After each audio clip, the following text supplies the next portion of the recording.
Энэ бүх хар дарсан зүүч шиг явдал 2018 оны 101 өдөш болсон юм. Тэр өдөр би гэртээ ганцаараа байсан юм.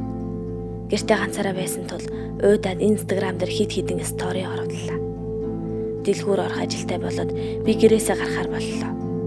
Гарахаас өмнө Facebook дээр нэг пост бичээд гарлаа. Гарч явж байгаад орсны үүдэн жижүүр ахтай таарав. Миний дүү сайн уу? Гэртээ ганцаараа давгүй юу? Гэж жижүүр ах асуув. Би хариудна. Давгүй хэмээн цааш яв. Цааш явж байтал байрны зүс таних залуутай таарав. Өнөөрөө юу хийх юм? Уулзах уу? Гэж тэр залуу надаас асуув. Би гайхаад яагаад гинэт надтай уулзъя гэж бодсон юм болоо гэж бодоод жоохон завгүй амжихгүй нэ гэж хэлээд цааш явсан юм. Би гудамжаар алхаж байтал үл таних этгээд намайг дагаад байх шиг санагдав. Алхаж эргээд хартал нээрээс сэжиг бүх яах намайг дагаад байлаа. Нүүрэндээ масктай хар шилтэй. Яавч зүгээр хүн бишээ. Би айд сандарсандаа гүйгээд орхостой дэлгүүрлөгөө орсны дараа тэр хүн намайг дагахаа болсон юм.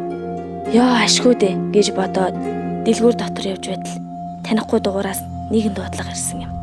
Танихгүй дугаараас яагаад надад дуудлага ирэв гэж гайхаад тэр дуудлагыг би авлаа. Гэтэл нэг үл таних сөөн хоолойтой.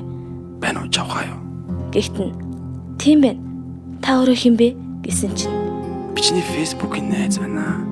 Орой хоёлаа хамт танаа тонох уу? Чи гэртээ ганцаараа хонно гэжтэй. гэлээ. Миний айх зэрэгцэл зайл ч юм уу новшоо гэж хэлээд уцаа таслаа.